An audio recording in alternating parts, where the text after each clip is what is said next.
శ్రీమాత్రే నమః. శ్రీ లలితా సహస్రనామంలోని 650వ నామము దృశ్యరహిత.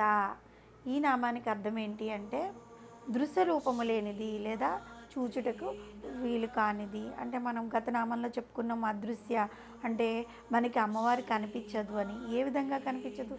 మాంసనేత్రాలతో మన మామూలు ఇంద్రియాలతో చూస్తే కనిపించదు అని. ఇంచుమించు అలాంటి అర్థమే వస్తుంది ఈ దృశ్యరహిత అనే నామానికి కూడా. జగన్మాత దృశ్యమైన ప్రాపంచిక వ్యవహార రహితరాలన్నమాట.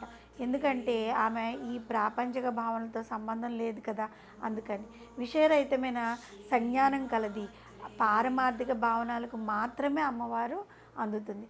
ఈ విషయాన్ని మనం చక్కగా అర్థం చేసుకోవాలంటే హిరణ్యకశిపుని వృత్తాంతాన్ని మనం అర్థం చేసుకోవాలి. విష్ణు అంటే నచ్చడు కదా హిరణ్యకశిపుడికి. విష్ణువు సంహరించాలి అనే ఉద్దేశంతో ఆ హిరణ్యకశిపుడు వెతుకుతూ అన్ని లోకాలు దండెత్తేస్తాడనమాట. చివరికి వైకుంఠానికి వెళ్ళిన ఆదిశేషు పైన పావళించి ఉన్న స్వామి హిరణ్యకశిపుడికి కనిపించడు. ఆ తర్వాత అలా తిరిగి ఆఖరికి విసిగిపోయిన అతడు తన కుమారుడైన ప్రహ్లాదుని, ఏడ్రా నీ హరి ఎక్కడున్నాడు, ఈ స్తంభంలో ఉన్నాడా అని అడుగుతాడు. కానీ హిరణ్యకశిపుడైన ప్రహ్లాదుడు మాత్రము తన తండ్రి వల్లే అహంకారం లేకుండా గురువు వద వేద విద్యలన్నీ అభ్యసించి అందులో నుంచి జ్ఞానసారాన్ని గ్రహించి విశ్వంలో అన్ని వస్తువుల్లోనూ చివరికి తన తండ్రి ఇచ్చిన కాలకోట విషయంలో కూడా ఆ పరబ్రహ్మ స్వరూపాన్ని దర్శిస్తాడనమాట. కాబట్టి అలాంటి కాలకోట విషయాన్ని పుచ్చుకోవడం వలన ఆ బ్రహ్మజ్ఞానం కలిగిన ఆ ప్రహ్లాదుడికి ఏవీ కాదనమాట.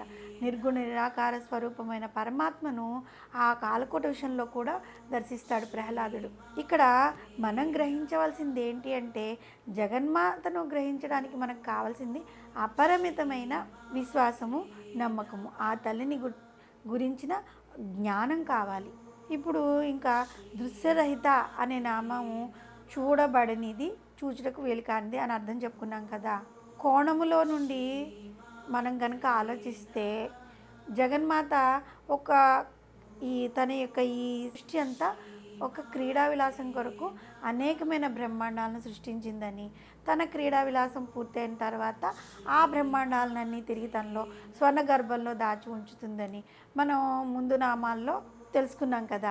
ఆ విధంగా దాచినప్పుడు ఆమె తప్ప మరెవరూ లేరు కదా. అక్కడ మొత్తం సృష్టి అంతా గర్భంలో నిండిపోయింది, గర్భంలో దాచేసుకుంది. ఇక ఎవరి చేత చూడబడినది కాబట్టి చూడబడింది అంటే ఎవరి చేత అమ్మవారు చూడబడలేదు, ఆమెను ఎవరు చూడగలరు, మొత్తం దాచేసుకుంది. కాబట్టి ఆ తల్లికి దృశ్యరహిత అనే నామం సార్థకమైంది. అంటే మొత్తము బ్రహ్మాండాన్ని మొత్తాన్ని ఆవిడ కడుపులో దాచేసుకున్న తర్వాత ఆవిడ ఒక్కతే ఉంది అక్కడ. ఎవరి చేత చూడబడుతుంది ఆవిడ? ఎవరు చూడలేరు అమ్మని, ఎందుకంటే ఎవరూ లేరు అక్కడ. కాబట్టి దృశ్యరహిత అనే నామం అమ్మవారికి సార్థకమైంది. మరొక కోణంలో కనుక ఆ నామాన్ని పరిశీలించినట్లయితే ఆ తల్లి కల్పాత ప్రళయకాలంలో సమస్త బ్రహ్మాండాలను తిరిగి ఈ అదృశ్యరహిత స్థితికి మరొక ఉదాహరణ కూడా ఉంది. మనం కనుక గమనించినట్లయితే మన విషయంలోని ఒక వింత పరిస్థితి ఎదురవుతూ ఉంటుంది. అదేంటి అంటే ఒకసారి మనం మెలకుగా కళ్ళు తెరిచి చూస్తూనే ఉంటాం, కానీ ఆ సమయంలో మన కళ్ళు ఎదురుగా జరుగుతున్న విషయాలు ఏవి మనకు తెలియవు అనమాట. అంటే మన మైండ్ నిద్రపోతూ ఉంటుంది, అక్కడ జరుగుతూ ఉంటాయి. అప్పుడు మన పక్కన కూర్చున్న వాళ్ళు ఇలా జరిగింది నీకు తెలియలేదా అని చెప్తూ ఉంటారు. అప్పుడు ఓహో అలా జరిగిందా అనుకుంటాం. ఇదే దృశ్యరహిత స్థితి అనమాట. పోనీ ఈ సమయంలో మనం ఏమి ఆలోచిస్తున్నాము అని ఎవరైనా అడిగితే ఏమీ చెప్పలేం, ఏమీ ఆలోచించట్లేదు అంటాం. కానీ అక్కడే ఉంటాము, కానీ అక్కడ జరుగుతున్న దృశ్యం మనకి అర్థం కాదనమాట. అదే దృశ్యరహిత స్థితి, అదే బ్రహ్మస్థితి. అవతలి వారు ఈ స్థితిలో ఉన్నవారిని చూసినప్పుడు పిచ్చివారు పరిస్థితి అంటూ ఉంటారనమాట. శ్రీ రామకృష్ణ పరమహంస కాళికామాతతో అనేక సార్లు మాట్లాడుతూ ఉండటం, ఆ తల్లికి ముద్దలు అంటే అన్నం తినిపించేవారట అమ్మవారికి. ఆ ముద్దలు చేసి తినిపించడం చూసిన కొంతమంది ఆయన్ను పిచ్చివాడు అనుకుంటూ ఉండేవారట. కానీ సాక్షాత్తు ఆ జగన్మాత అయిన కాళీమాత ఆ శ్రీ రామకృష్ణ చేతిని చేసిన ఆ ముద్దలను ఎంతో ప్రీతితో గ్రహించేది. ఆయనతో సంభాషించేదని ఎంతోమందికి తెలుసు అనమాట. అతను ఆ స్థితిలో ఉండి అమ్మవారితో మాట్లాడుతూ అమ్మవారికి అన్నం తినిపిస్తూ ఉండేవారనమాట. చాలామందికి అక్కడ ఉన్న వాళ్ళందరికీ తెలుసు అమ్మవారితో మాట్లాడుతున్నారు, ఆ స్థితిలో శ్రీ రామకృష్ణ పరమహంస వారు ఉన్నారు అని. అదే దృశ్యరహిత స్థితి అనమాట.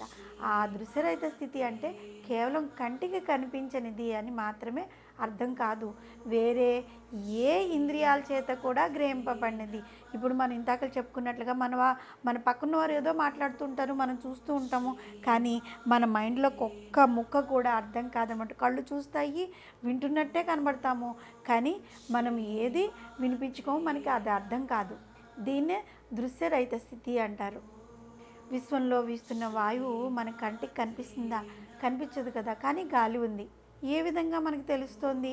మన చర్మము యొక్క స్పర్శ ద్వారా గాలి ఉంది అని మనం తెలుసుకుంటున్నాము.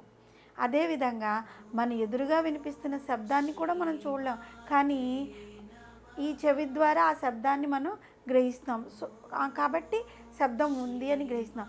ఈ విధంగా కాక జగన్మాతని ఏ ఇతర ఇంద్రియముల చేత కూడా గ్రహింపబడినది కాబట్టి దృశ్యరహిత అయ్యింది ఆ జగన్మాత. మన చుట్టూ ఉన్న ఈ ప్రాపంచిక భావములతో అమ్మవారికి సంబంధం ఉండదు. విషయరహితమైన సంజ్ఞానం కలదే అమ్మవారు. పారమార్థిక భావనలకు మాత్రమే అందుతుంది.